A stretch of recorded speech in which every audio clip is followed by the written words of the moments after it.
All right, everybody, back to the market we go. We've got stocks moving higher. Fed Chairman Ben Bernanke says the economy still needs assistance, which means rates may stay low for a prolonged period of time. But our next guest says the Fed may have no choice but to raise rates in the next couple of months. Joining us right now to talk about this is Jim Paulsen, Chief Investment Strategist at Wells Capital Management in Minneapolis. He helps, by the way, his company manage $375 billion in assets. So, Jim, talk to us about rate policy, because the Fed Chairman says we're going to probably keep this policy for some time. You say what? It would be better to actually have higher rates here.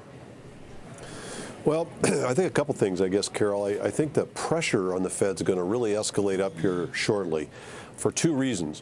One is we're soon going to have the third quarter in a row of positive real GDP growth, and I think it might be another close to 4% first quarter after almost a 6% fourth quarter.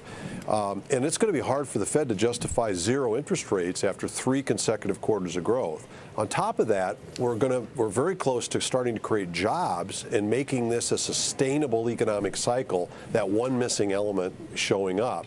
I also think that the Fed could do a lot of good here, and they could argue it could do a lot of good if they want to keep long rates down and in control. Maybe the best thing to do is to raise short rates and to show bond vigilantes that they also are paying attention to inflation. So I don't know what will happen, but I suspect that the Fed will lift rates sometime here in the next 3 months, let's say. And even after they do that, let's say they take the funds rate to 0.5%, they'll be able to say that we're still going to leave them low for an extended period of time. So bottom line, you think it would be a good thing to have a policy of higher rates at this point?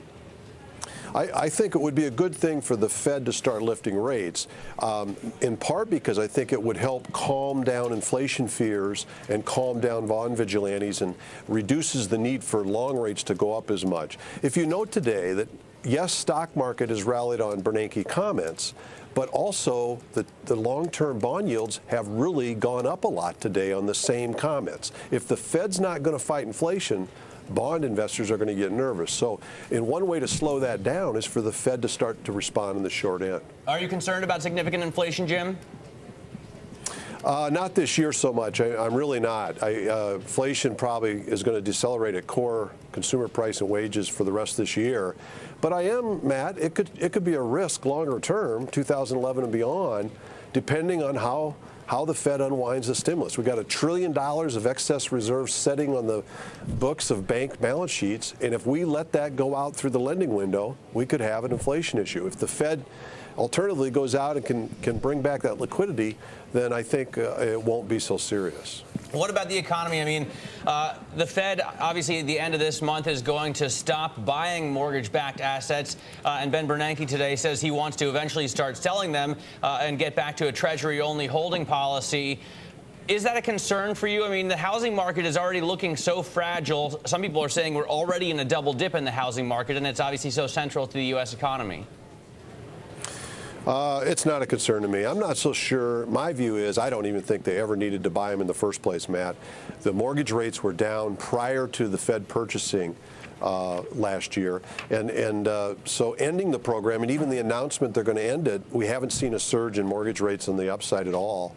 I do not think the housing market is all that weak. We've had 7 months in a row of rising Case-Shiller home prices. We've had 3 months in a row now of rising commercial real estate prices.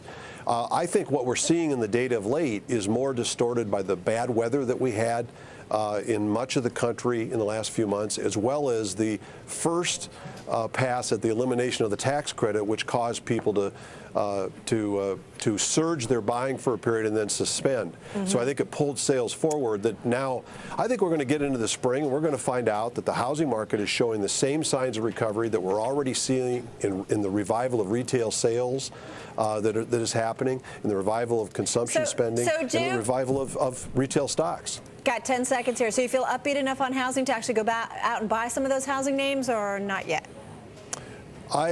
They've done really well. I mean, they're up 25%. I'm not that anxious to want to buy those right now. I think there's better buys, but I think the housing industry is improving. All right, we're going to leave it there. Hey, Jim, thank you. Jim Paulsen of Wells Capital Management joining us from Minneapolis.